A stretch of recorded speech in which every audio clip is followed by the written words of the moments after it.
नमस्कार, आदाब, सत श्री अकाल। मैं हूं आपका आदित्य भैया and this is Aditya classes. तो आज हम करेंगे, कल हमने किया था थर्मोडायनेमिक्स और आज हम करेंगे काइनेटिक थ्योरी ऑफ गैसेस।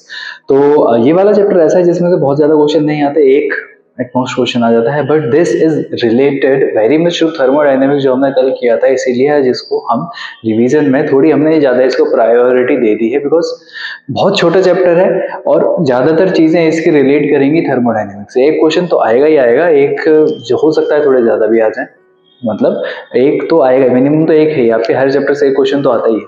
तो हो सकता है इसे थोड़े ज्यादा भी आ जाए, तो उसके लिए हम इसको थर्मोडायनेमिक्स के साथ साथ ही कवर करना है, ताकि ये पूरी यूनिट जो हीट वाली है वो एक साथ ही कवर हो जाए। So without any further do let's just get straight into. तो देखो भाई, काइनेटिक थ्योरी ऑफ गैसेस के अंदर सीधे सीधे से कुछ पॉइंट्स हैं जो कि काइनेटिक थ्योरी के ही पॉइंट्स हैं, और हमें जो करना है वो सिर्फ इन पॉइंट्स को ही डिस्कस करना है। इसके अलावा ज्यादा चीजें हम नहीं करने वाले और फिर सीधा क्वेश्चन करने पे आ जाएंगे। ठीक है, कुछ क्वेश्चन मैं आपको आज कराऊंगा, बाकी क्वेश्चन तो हम एक तारीख से जो हमारी लाइव सेशंस होंगे उसके अंदर करेंगे ही करेंगे। ठीक है, तो देखो काइनेटिक थ्योरी ऑफ गैसेस में सबसे पहले आइडियल गैस इक्वेशन होती है। तो आइडियल गैस वो वाली गैस जो PV is equals to NRT को फॉलो करती है। तो जितने भी गैस लॉज होते हैं, Boyle's law, Charles law, Avogadro law, वो सारे लॉज को जो गैस फॉलो करे वो आइडियल गैस होती है। ठीक है, आइडियल गैस एक इक्वेशन होती है, PV is equals to NRT, pressure, volume, n is number of moles of the gas, r होता है गैस कांस्टेंट, t होता है थर्मोडायनेमिक टेम्परेचर। ठीक है, तो और relation between pressure and energy, तो P is equals to 2/3 E होता है। ये E एनर्जी हो गया, P हो गया प्रेशर। ये प्रेशर और एनर्जी के बीच का एक रिलेशन है। Average kinetic energy of translation of one molecule of gas. Translation का मतलब एक मॉलिक्यूल यहाँ पर है और वो आगे की तरफ बढ़ रहा है, वो ट्रांसलेशनल मोशन। मॉलिक्यूल आपस में एक ही जगह पर रहकर यहीं पर ही किसी की अपनी एक्सिस के राउंड घूमे, वो रोटेशनल मोशन। ट्रांसलेशन की ये आगे की तरफ बढ़ रहा है। तो average kinetic energy of translation मतलब जब ये सीधा जाता है तो उसके लिए काइनेटिक एनर्जी होती है हाफ mc²। हाफ mv² जो काइनेटिक एनर्जी होती है वो, और इसको थर्मोडायनेमिक्स में लेकर आए 3/2 RT होता है। 3/2 gas constant into temperature, and where यहाँ पर ये जो C आ रहा है तो ये c² is the mean square speed. ठीक है, एवरेज स्क्वायर स्पीड। अगला है average kinetic energy of translation of one molecule. One molecule में यहाँ पर 1 मोल, अब 1 मोल से मॉलिक्यूल पे जाएंगे तो एक मोल में 6.022 10⁻23 मॉलिक्यूल्स होते हैं, विच इज एवोगैड्रो नंबर। तो एक मोल से मॉलिक्यूल में गए हैं तो उतना ही वैल्यू कम होगी। तो यहाँ पर हम R से आ जाते हैं kb पर। R होता है गैस कॉन्स्टेंट, वैल्यू होती है 8.314। kb पर पहुंचे, kb इज बोल्ट्जमैन कांस्टेंट, इसकी वैल्यू होती है 1.38 इंटू 10⁻⁻23। बहुत कम होगी वैल्यू, ये होता है इसके साथ। एंड m से रिप्लेस हो गया, m था मोलर मास, m हो गया मॉलिक्यूलर मास, c² ही था क्योंकि वो मीन स्क्वायर स्पीड होती है।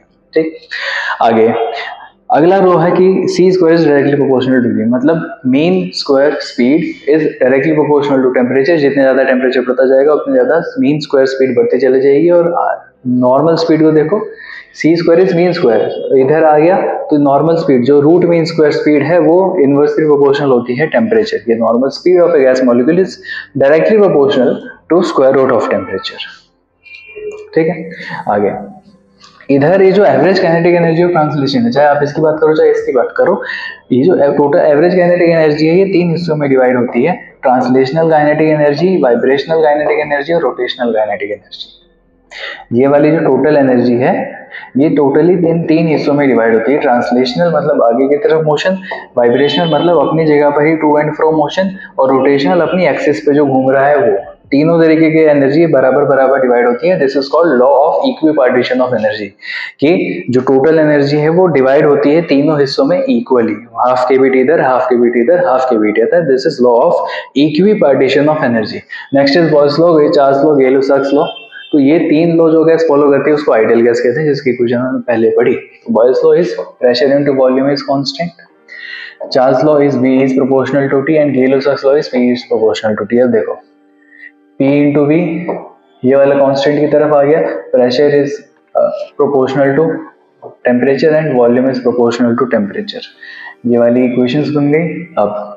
अब ये सीधा सीधा इतना लॉ नहीं होता, और क्या एडिशन होता है इसके अंदर कि Pv is equals to constant होता है at, Pv is equals to T होता है at constant temperature. V is proportional to T होता है at constant pressure and P is proportional to T होता है एट कांस्टेंट वॉल्यूम। इन तीन condition पर ये तीन लॉ बनते हैं, ठीक। Next is most probable speed. तो स्पीड, अब यहाँ पर जो है स्पीड तीन तरीके से हम देखते हैं। एक होती है मोस्ट प्रोबेबल स्पीड, एक होती है एवरेज स्पीड और एक होती है root mean square speed. Most probable speed का मतलब स्पीड जो ज्यादातर गैस मॉलिक्यूल्स एक्वायर कर रहे हैं। मोस्ट प्रोबेबल मतलब जिसके होने की प्रोबेबिलिटी सबसे ज्यादा है, और अगर किसी चीज की प्रोबेबिलिटी सबसे ज्यादा है मतलब ज्यादा लोग उसको कर रहे हैं। तो मोस्ट प्रोबेबल स्पीड का मतलब वो वाली स्पीड जो ज्यादातर गैस मॉलिक्यूल्स ने ऑक्यूपाई कर रखी है, उसका फॉर्मूला होता है 2 kBT/m, ठीक। अगर इसको ये मॉलिक्यूल की हो गई, यहाँ पर मोल में देखो, मतलब एक मोल में देखो तो केबी की जगह आर आ जाता है और स्मॉल एम की जगह कैपिटल एम मोलर मास आ जाता है।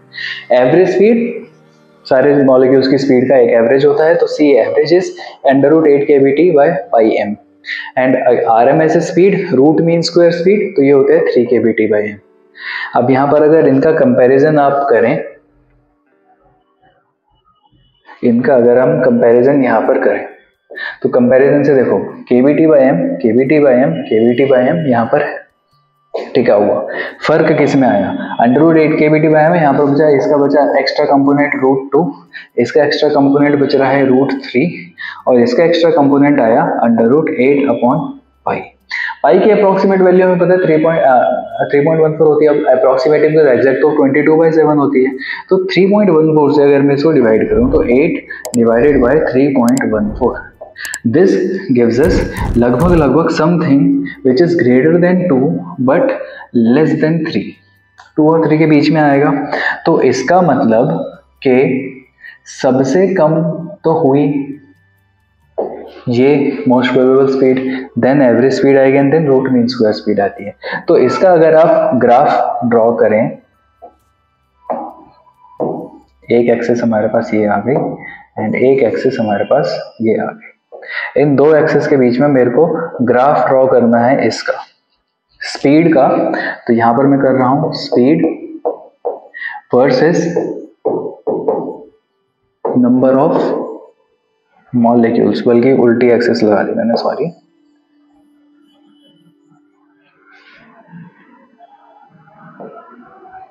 यहां पर है नंबर ऑफ मॉलिक्यूल्स और यहां पर आती है स्पीड। तो speed of number of molecules के बीच का ग्राफ है, तो सबसे कम स्पीड है most probable speed, but most probable का मतलब जो सबसे ज्यादा एटम्स के जब से सबसे ज्यादा मॉलिक्यूल्स ने एक्वायर कर रखी है, तो सबसे ज्यादा मॉलिक्यूल्स ने जो स्पीड एक्वायर कर रखी है वो इसका कर्व होता है कुछ ऐसा, ठीक है। अब इधर जो सबसे ज्यादा मॉलिक्यूल्स ने एक्वायर कर रखी है वो वाली स्पीड कौन सी हुई, ये वाली स्पीड, यहां से ये वाली, जो सबसे ज्यादा मॉलिक्यूल्स ने स्पीड एक्वायर करी हुई है वो वाली speed is the most probable speed. जो नंबर ऑफ मॉलिक्यूल्स जिस पे सबसे ज्यादा है वो वाली speed most probable speed. And then average speed इसके बीच में आएगी and then root mean square सबसे लास्ट में। तो रूट मीन स्क्वायर स्पीड हम रिप्रेजेंट कर देते हैं यहां से RMS speed,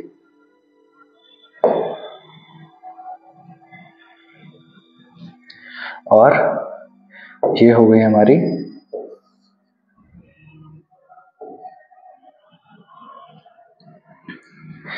average speed.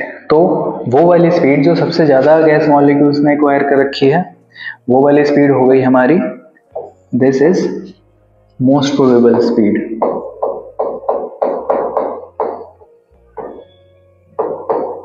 Then उससे छोटी आती है हमारे पास, उससे बड़ी आती है हमारे पास, this is average speed. And जो सबसे वैल्यू में बड़ी है बट नंबर ऑफ मॉलिक्यूल जिसमें सबसे कम आ रहे हैं वो वाली आती है हमारे पास RMS speed, root mean square speed, ठीक है। RMS most probable speed and RMS speed और एवरेज स्पीड, ये तीन तरीके की स्पीड हमारे पास इधर से आती है और इसका ये फॉर्मूला होता है। फॉर्मूला आपको याद रखना है, √2 kBT/m 8/पाई रूट kBT, मतलब √8/पाई kBT/m and √3 kBT/m। This is for molecules. Mole में चले जाओ तो ये बन जाता है √2 RT by capital M molar mass, ये वाला बन जाएगा √8/पाई RT बाय M, और ये वाला बन जाएगा √3 RT बाय M। ठीक है, दिस इज फॉर मोल्स। अगला डिग्री ऑफ फ्रीडम। तो डिग्री ऑफ फ्रीडम होता है कोई सा भी मॉलिक्यूल कितनी जगहों पर मूव कर सकता है। एक मॉलिक्यूल कितनी जगहों पर मूव करने के लिए फ्री है, वो होती है डिग्री ऑफ फ्रीडम। तो मोनो एटॉमिक गैसेस 3 जगहों पर घूम सकती हैं। 3 जगहों पर कौन सा? एक एक्स एक्सिस पर इंडिपेंडेंटली घूम जाएगी, वाई एक्सिस पर घूम जाएगी, जेड एक्सिस पर घूम जाएगी। डायटोमिक गैसेस 5 जगहों पर घूम सकती है। यहाँ पर 2 कंडीशन एक्स्ट्रा चली जाती है। कौन सा? रोटेशन वाली। मोनो एटॉमिक सिर्फ अपनी एक्सिस पे घूमेगा, बट डायटोमिक क्या हो गया, एक ये है और एक ये है, डायटोमिक मॉलिक्यूल ये जुड़ा हुआ है, तो ये ऐसे भी घूम सकते हैं, ऐसे रोटेशन हो सकती है इसकी। तो ये 2 इसके डिग्री ऑफ फ्रीडम इंक्रीज हो जाते हैं रोटेशन वाले। ट्राई एटॉमिक में लीनियर में 7 और नॉन लीनियर में 6 होते हैं। यहाँ पर वाइब्रेशनल मोशन भी आ जाता है और रोटेशनल मोशन भी होता है। तो इसकी ये डिग्रीज ऑफ फ्रीडम होती हैं। अब ये वाला सारा पोर्शन याद करना है, काइनेटिक थ्योरी याद ही करने की आपकी पूरी। ठीक, देन आओ CV और CP। ये आपने पहले भी पढ़ा हुआ है। CV is specific heat at constant volume, CP is specific heat at constant pressure. तो CV का फॉर्मूला सीधा है 3/2R and 5/2R, but this is for mono atomic gases. ठीक है, तो ये तो हो गया मोनो एटॉमिक गैसेस के लिए। अब अगर आप देखो डायटोमिक गैसेस के लिए, तो यहाँ पर थोड़े बहुत चेंजेस आते हैं। चेंजेस क्या है? CV और CP। तो CP minus CV is equals to R, तो एक फेमस जो रिलेशन है आपने पढ़ाई है, CP minus CV is equals to R, तो पढ़ाई है।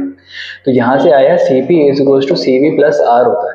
ठीक है, अब इस रिलेशन को यूज करना है हमने, और CV में हर जगह RR को ऐड करते चले जाना है। ठीक, अब CV में CP की जगह ऐड कर जाओ। पहला है मोनो एटॉमिक गैसेस के लिए। मोनो एटॉमिक गैसेस के लिए तो हमने देख लिया कि CV होता है 3/2R और CP हो जाता है 5/2R।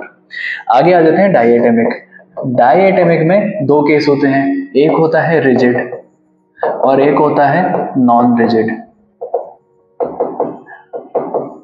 रिजिड के केस में CV होता है 5/2, नॉन रिजिड के केस में होता है CV 7/2। ठीक है, ये वैल्यूज याद ही करनी है आपको। +1 किया तो ये हो गया 7/2 और ये हो गया 9/2। ठीक, आगे आए ट्राई एटॉमिक गैसेस। तो ट्राई एटॉमिक गैसेस के केस में 2 चीजें हमने यहाँ पर लिखी हुई है, एक होता है लीनियर और एक होता है नॉन लीनियर। तो ट्राई एटॉमिक के केस में linear and non linear. Linear के केस में जो CV होता है वो 7/2 ही होता है, और नॉन लीनियर के केस में होता है 3। तो यहाँ से +1 किया तो ये हो गया 9/2, और यहाँ पे +1 किया ये हो गया 4। ये वाली वैल्यूज होती हैं of CP and CV for these gases. These mono atomic gases, diatomic में रिजिड के लिए, नॉन रिजिड के लिए, ट्राइटोमिक में लीनियर के लिए, नॉन लीनियर के लिए। ये वाली आपको वैल्यूज सारी की सारी याद ही करनी है, you have no choice in this. Gamma की वैल्यू देखो CP/CV, अब CP/CV डिवाइड करना है। मोनो एटॉमिक गैसेस के लिए क्या किया, 5/2, 3/2, 2 से 2 करिए, 5/3 की वैल्यू 1.67। डायटोमिक गैसेस के लिए 1.4, इसके लिए आ गया 7/2 और 5/2 को डिवाइड किया, 9/2 और 7/2 हो गया। ये वाली value I for rigid diatomic molecules. Non rigid के लिए अलग आती है। रिजिड और नॉन रिजिड में क्या फर्क होता है? वाइब्रेशन का। रिजिड मतलब वो अपनी जगह पे फिक्स है, नॉन रिजिड में 1 बढ़ जाता है। तो ये डायटोमिक ये 5 होता है रिजिड के लिए degree of freedom, non rigid के लिए होती हैं 6। और डायटोमिक यहाँ पर देखो नॉन रिजिड हो जाएगा 9/7 for non rigid diatomic molecules. Diatomic के लिए लीनियर 1.3 मतलब 9/7, 1.28 ये भी 1.28 है, एंड नॉन लीनियर 1.33 4/3। ठीक, इन जनरल अगर आप देखो तो ये एक फॉर्मूला आता है गामा का, मतलब रेशियो ऑफ स्पेसिफिक हीट का फॉर्मूला आता है। Gamma is goes to 1 + 2/n where n is the degree of freedom.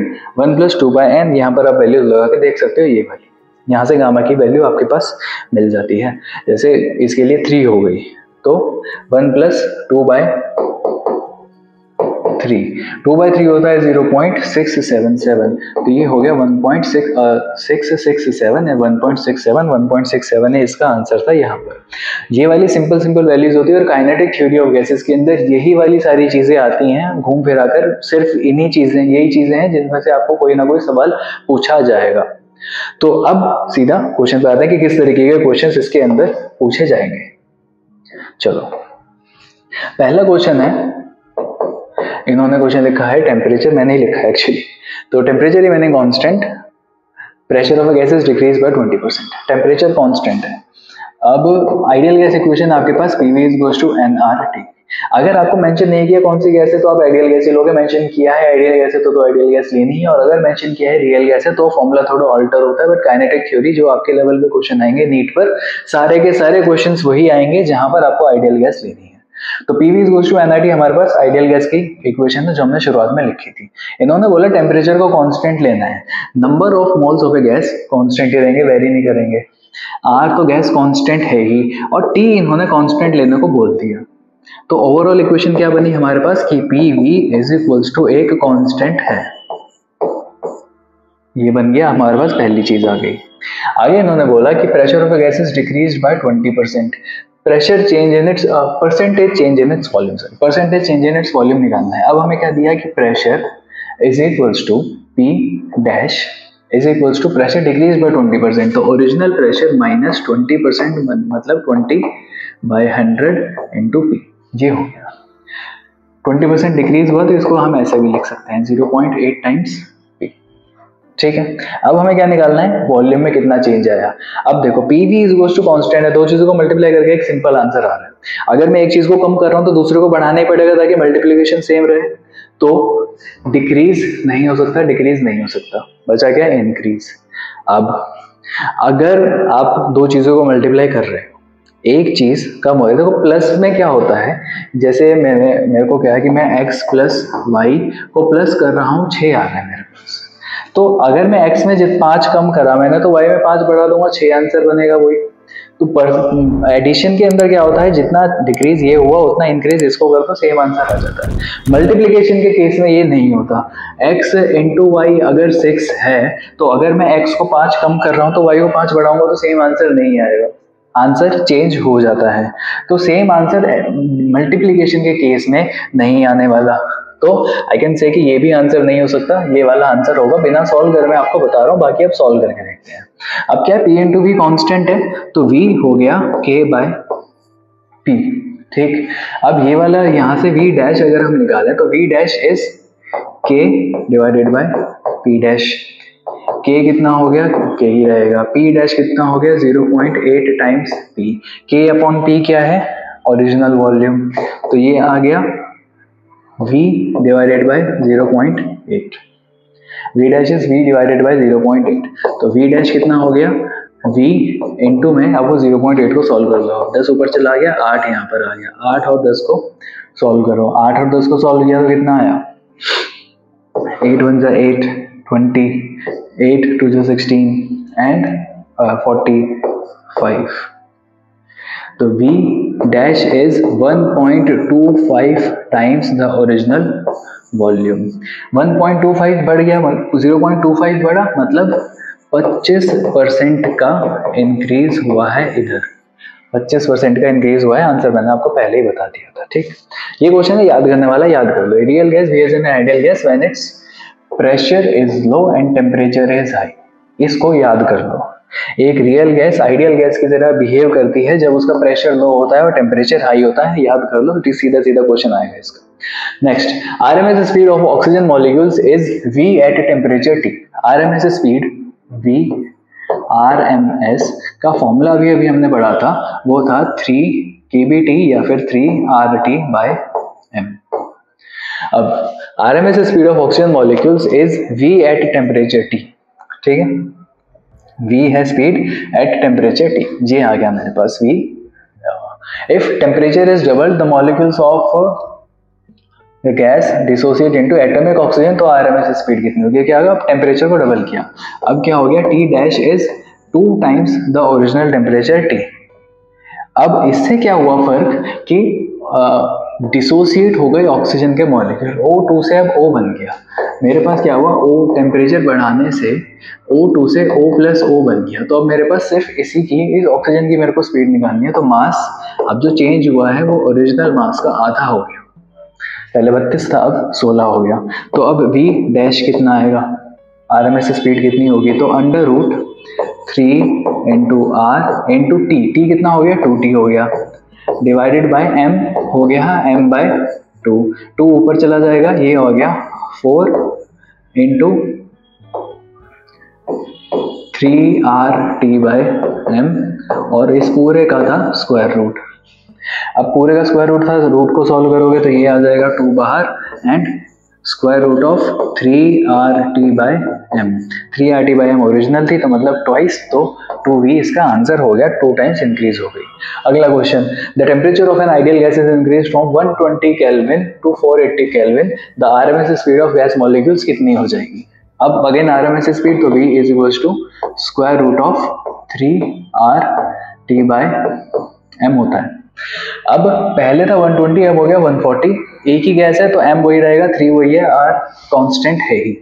तो पहला v एट 120 कितना हो गया, under root 3r into 120 divided by m, ठीक है। अब दूसरी बार कितना हो जाएगा, तो v 480 is equals to under root 3 into R into 480 divided by m, इसको मेरे को करना है डिवाइड, ठीक है। अब इसको डिवाइड करें अगर हम, तो v at 120 divided by v at 480 is equals to कितना हुआ। अब यहाँ पे देखो अगर आप, तो 3rm तो कट जाएगा, बचा क्या रूट में रूट और 120 पर 480, तो ये बना स्क्वायर रूट ऊपर 120 और नीचे 480, आ गया ये वाला। तो इसको डिवाइड कर दो, 4 मतलब ये हो गया 1/4, स्क्वायर रूट सॉल्व करोगे तो v एट 120 डिग्री और v एट 480 केल्विन इज 1/2, मतलब v at 480 kelvin is twice the velocity at 120 kelvin, मतलब v हो गया डबल। हाफ तो होने की चांस ही नहीं थी, वो टेम्परेचर बढ़ा रहे हैं हम। आगे बढ़ते हैं। At one temperature, the RMS speed of hydrogen molecule is equal to the oxygen molecule at 47 degree centigrade. सबसे पहले तो टेम्परेचर को करेक्ट करो, 47 डिग्री सेल्सियस है, टेम्परेचर है 47 डिग्री सेल्सियस। ऐसा यूनिट होती है टेम्परेचर की केल्विन, तो इसको केल्विन में कन्वर्ट करो, मतलब 273 इसके अंदर प्लस कर दो, तो अब हमारे पास टेम्परेचर हो जाएगा 47 प्लस 273 केल्विन्स, तो टेम्परेचर आ गया हमारे पास 780 और 40 320 केल्विन। पहली चीज टेम्परेचर हो गया। दूसरा, अब कितने टेम्परेचर पर आरएमएस स्पीड हाइड्रोजन की इसके बराबर होगी। देखो एक ऑप्शन तो ये हो ही नहीं सकता answer, because 0 kelvin is the lowest hypothetical temperature, जहां तक हम जा सकते हैं, तो ये तो आंसर हटा ही दो। अब आगे अपने क्वेश्चन पर आ जाते हैं। तो v का फॉर्मूला अभी हमने करा 3 बार, 3RT/m, ठीक है। अब इन्होंने बोला, अब हम इसको कंपेयर कर लेते हैं, तो v at hydrogen is equals to v of oxygen हमने दिया है, क्या इक्वल होनी चाहिए। हाइड्रोजन के लिए क्या होगा, under root 3 into R into temperature इसका निकालना है हमें, divided by mass of hydrogen molecule is 2 is equals to square root oxygen के लिए 3 इंटू आर इंटू टेम्परेचर इसका दे रखा है हमें 320 divided by mass of oxygen molecule होता है 32, ठीक है, मॉलिक्यूल। अब क्या कटा, 3r 2 से 32 गया 16 पर, स्क्वायर रूट पूरा का पूरा हटाई दो दोनों साइड से। अब ये आपके पास आ गया आंसर, यहाँ से बचा गया, सब कुछ कर दिया, तो t इज इक्वल्स टू 16 और 320 को डिवाइड करा तो ये आ गया 20 पर, 16 से 32 और 0, तो t आ गया 20 केल्विन, इसका आंसर है, ठीक। चलो आगे बढ़ जाते हैं। 2 vessels separately contain 2 ideal gases A and B at same temperature. तो 2 वेसल्स के अंदर 2 आइडियल गैसेस हैं, A और B, सेम टेम्परेचर पर रखा हुआ है, टेम्परेचर दोनों के अंदर सेम है। आगे, the pressure of A being twice of B, तो TA is equals to TB हमें दिया हुआ है। Pressure of A is twice of B, 2 times the pressure of B, and the density of A is found to be 1.5 times the density of B, तो मतलब rho A is 1.5 times rho B। The ratio of molecular weight of A and B निकालना है, मतलब हमें निकालना है M A by M B. अभी तक हमने कोई सा भी ऐसे रिलेशन नहीं देखा जो प्रेशर, डेंसिटी और मास को रिलेट करे, तो ये वाला रिलेशन आप लिख लीजिए, P is equals to R T rho by M होता है। ठीक है, अब यहाँ पर इसको कंपेयर करो, एम हो गया यहाँ से m is equals to R T rho by P, इधर लिख देते हैं। तो r तो गैस कांस्टेंट हुई, t का हो गया T A into rho A divided by P A, into में एम पी डिवाइड हो रहा है तो इसको उल्टा करके लिख देते हैं, तो यहाँ पर आ गया P B divided by r तो गैस कांस्टेंट है इंटू टी बी और इंटू में रो बी। नाउ इसकी वैल्यू सब्स्टिट्यूट करें अगर, तो r तो गैस कांस्टेंट है, ऐसे कैसे रहने दो, टी ए टी बी के बराबर ही है, into rho A is 1.5 times rho B दे रखा है, and P A is 2 times P B दे रखा है, मल्टीप्लाई में पी बी यहाँ पर आ गया and r into T B into rho B. अब देखो क्या क्या क्या सब कुछ गया, R से R गया, टी ए टी बी के बराबर है, रो बी से रो बी गया, पी बी से पी बी गया, बचा क्या ऊपर 1.5 और नीचे 2, तो M A by M B is 1.5 by 2, ये घटा 0 तो 3 और 4, तो 3 बाय 4 इसका आंसर है। That's it. आगे बढ़ जाए तो molar specific heat of a gas as given from kinetic theory is R, wait, there's some error in this question, wait,